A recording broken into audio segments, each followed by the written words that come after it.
नमस्कार दोस्तों, जय सिया राम।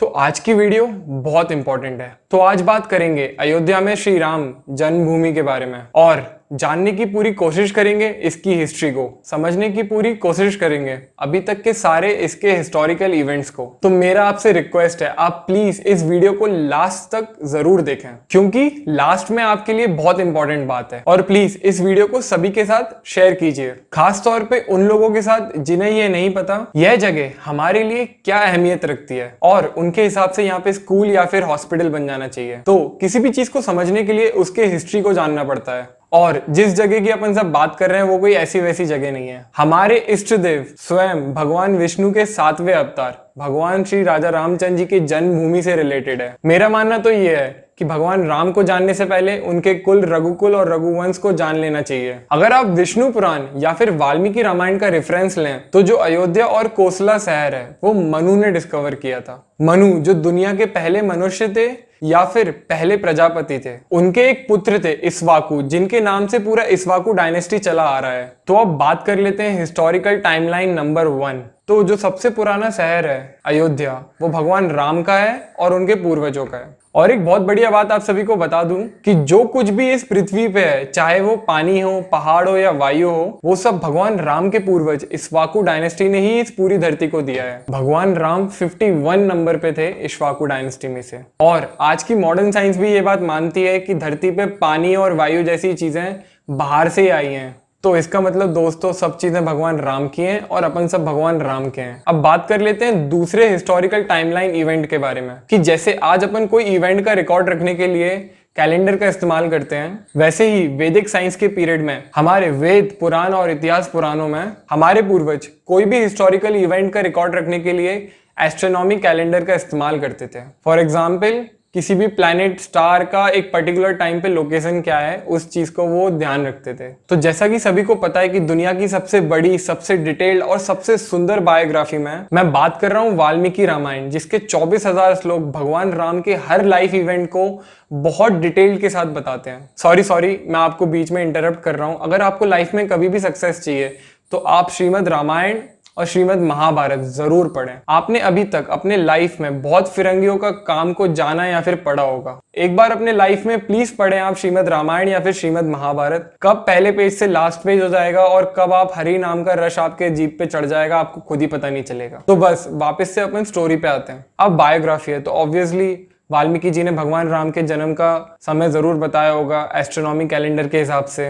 तो दोस्तों एक बात मैं आपको बता दूं कि सो कॉल्ड मॉडर्न साइंस ने एक एस्ट्रोनॉमिकली सॉफ्टवेयर बनाया जिसमें आप किसी भी प्लैनेट या फिर स्टार की लोकेशन डालेंगे तो ये आज के कैलेंडर के हिसाब से आपको वो डेट बता देगा। तो जब वाल्मीकि जी की दी गई उन स्टार्स और प्लैनेट की लोकेशन उस सॉफ्टवेयर में डाली तो उसके हिसाब से भगवान राम का जन्म 10 जनवरी दोपहर के 12:05 सन 5114 ईसा पूर्व में हुआ था। और भी हिस्टोरिकल इवेंट लोकेशन की इंफॉर्मेशन उस सॉफ्टवेयर में डाली तो पता चला कि जब हनुमान जी सीता माता से लंका में मिले थे तो वो दिन था 12 सितंबर 5075 ईसा पूर्व। तो दोस्तों इससे एक बात तो प्रूफ होती है कि मॉडर्न साइंस भी भगवान राम को मानता है। उनके हिसाब से वो 7000 साल पहले थे। लेकिन अगर आप किसी एक छोटे बच्चे से भी पूछोगे जिसे सनातन धर्म का थोड़ा सा भी ज्ञान होगा, वो इस बात को गलत बताएगा, क्योंकि हम सभी लोग जानते हैं कि भगवान राम त्रेता युग के हैं और 5000 साल पहले भगवान कृष्ण ने जब ये धरती छोड़ी तो कलयुग लग गया, जिसमें आज अपन सभी हैं। और भगवान कृष्ण द्वापर युग में थे जो करीबन 8,64,000 साल चला था। तो इस हिसाब से भगवान राम इस धरती पे 9 लाख साल पहले थे। मुझे पता है आपको सुनने में बिल्कुल यकीन नहीं हो रहा होगा,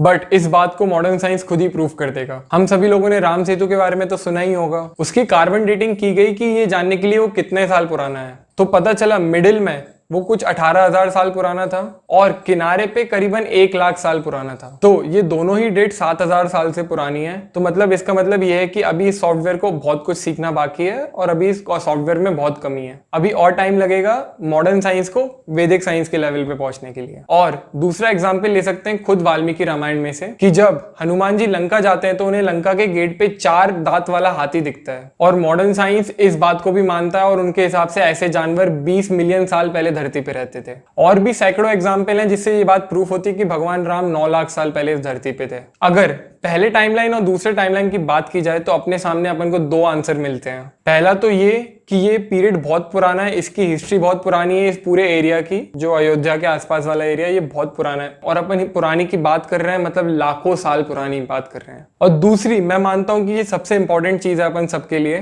कि भगवान राम अपने लिए कितने इंपॉर्टेंट हैं और उनकी वजह से और उनके पूर्वजों की वजह से ही इस पूरे धरती पे धर्म है और जीवन है। और ऐसे ही लाखों वर्ष बीत गए, जहां पे भगवान राम का जन्म हुआ था वहां पे लोग लाखों वर्ष से पूजा करते हुए आ रहे थे। तो अब बात कर लेते हैं फाइनल थर्ड टाइमलाइन के बारे में। जैसा कि सभी को पता है कि 5000 साल पहले भगवान कृष्ण के धरती से जाने के बाद धरती पे फाइनल युग कलयुग लग गया। देवताओं की भाषा में बात करें तो इमरजेंसी लग गई। सारे देवी देवताएं धरती छोड़ के चले गए सिवाय 7 चिरंजीवियों को छोड़ के, जिनमें से एक परम राम भक्त श्री रामदूत हनुमान जी भी हैं। अगर सिंपल भाषा में बात करें तो जिनके पास कलयुग के एंड तक धरती पे रहने की परमिशन है, जब तक कि वापस से सतयुग स्टार्ट नहीं हो जाता। तो बात यह है दोस्तों कि सारे देवी देवताएं अपनी मूर्तियों में और मंदिर में रह गए, अपने पास नॉलेज है ही नहीं। दोस्तों सोचने वाली बात है, आप प्लीज इस बात पे थोड़ा सा गौर करिएगा। करीबन 800 साल पहले हमसे हमारी सारी नॉलेज चली गई। भले ही कलयुग 5000 साल पहले स्टार्ट हुआ हो, फिर भी अपना धर्म कितना प्रैक्टिकल है, कितना प्रैक्टिकल है। फॉर एग्जाम्पल कि 5000 साल पहले अपना कलयुग लगा, ऐसा नहीं कि 5001 दिन होने पे सारी चीजें खत्म हो गई। कलयुग अभी 4,32,000 साल और चलेगा। कितनी प्लानिंग के साथ हमसे हमारी नॉलेज छीन ली गई, हम लोग कुछ कर ही नहीं पाए। हमारे जो ओरिजिनल वेद पुराण, इतिहास पुराण, ओरिजिनल ग्रंथ जो नालंदा और तक्षशिला में रखे थे वो मुगलों ने 800 साल पहले जला दिए। किसी ने सही कहा, अगर अपने पास वेदों की नॉलेज होती तो कलयुग केवल सिर्फ नाम का ही रहता।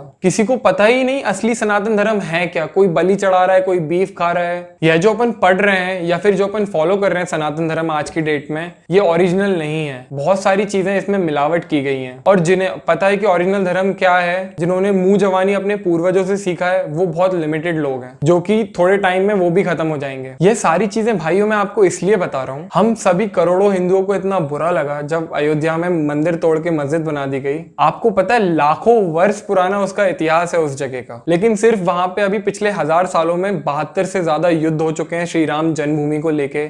आप सोचिए कहां लाखों वर्ष पुराना उसका इतिहास और पिछले 1000 सालों में 72 युद्ध। कलयुग में भी हमारे हिंदू भाई सारे 72 बार लड़े, एक बार नहीं, 2 बार नहीं, 72 बार श्री राम जन्मभूमि के लिए। मैं उस पर बात नहीं करूंगा कि बाबर ने तोड़ा है, हुमायूं ने तोड़ा, किसने तोड़ा। अपन इस चीज का पता ऐसे ही लगा सकते हैं कि हिंदुस्तान में 30,000 मंदिरों को तोड़ के मस्जिद बना दी गई। यहाँ तक कि हिंदुओं के लिए जो सबसे इंपॉर्टेंट जगह थी और दुनिया के सबसे पुराने शहरों में भी उसका नाम है प्रयाग, उसका नाम बदल के इलाहाबाद रख दिया। 30,000 मंदिरों को तोड़ के मस्जिद बना दी गई। और अभी पाकिस्तान, बांग्लादेश और अफगानिस्तान की तो मैं बात ही नहीं कर रहा हूं कि कैसे बम लगा के मंदिरों को और मूर्तियों को तोड़ा गया है। और अगर आपको याद हो या फिर आपने कहीं पे पढ़ा हो कि अयोध्या में जो बाबरी मस्जिद थी उसको ये लोग मस्जिद जन्म स्थल भी बोलते थे। मतलब पहले तोड़ते थे, अब एक्सेप्ट भी करते खुलेआम कि हमने तोड़ के मस्जिद जन्म स्थल बनाया। और बाकी आप तुलसीदास जी द्वारा कलयुग में श्री रामचरितमानस को पढ़ते हो तो जब ये मंदिर तोड़ा जा रहा था तो वो वहीं सरयू नदी के किनारे रचना कर रहे थे। उन्होंने अपनी चौपाइयों में खुद कहा है कि जहाँ पे हिंदू भगवान राम की पूजा करते थे, जहाँ पे भगवान राम का जन्म हुआ था, उसको कैसे तोड़ा गया। यह सब सुप्रीम कोर्ट में गया, सुप्रीम कोर्ट ने ये सारी चीजें मानी। और अगर आपने पढ़ा हो रिसेंटली जब मंदिर के लिए एक्सकेवेशन का काम चल रहा था फाउंडेशन के लिए, तो वहां पे पुरानी हिंदू देवी देवताओं की मूर्ति मिली है टूटी हुई। मैं तो मानता हूं कि भगवान श्री राम की ही कृपा है कि उन्होंने करोड़ों धर्म प्रेमियों की बात सुन ली और वहां कलयुग में भी मंदिर बन रहा है। It's like a second chance for us. और बाकी इंडियन गवर्नमेंट भी वहां पे टाइम कैप्सूल डाल रहे हैं 100-200 फीट नीचे, जहां पे उस टाइम कैप्सूल में पूरे डॉक्यूमेंट्स होंगे कि भगवान राम की जन्मभूमि है और आगे जाके भविष्य में हजारों साल बाद कोई दिक्कत ना हो भाई। और जो लास्ट में मुझे आपसे जो इंपॉर्टेंट बात कहनी थी वो ये है कि धर्म बचाना और धर्म के लिए लड़ना ये किसी एक की लड़ाई नहीं है, ये अपन सभी लोगों की लड़ाई है, ये सभी हिंदुओं की लड़ाई है। वरना अभी 30,000 मंदिरों में से अभी सिर्फ एक ही मिला है अपन को और हम लोग इसे ऐसे सेलिब्रेट कर रहे हैं कि बहुत बड़ी जीत हो गई अपने लिए। मैं मानता हूं ये बड़ी जीत है, लेकिन सिर्फ 30,000 में से एक मिला है। अगर हम सभी लोग एक हो जाएं, जात पात में नहीं बटें और हम सभी लोग हरि का नाम लें और हरिजन बन जाएं, तो हम सभी लोग वापस से 30,000 मंदिर भी ले लेंगे और जिन जिन के पूर्वज डर से कन्वर्ट हो गए थे उन सबको घर वापसी भी करा देंगे। तो मेरा आप सभी से रिक्वेस्ट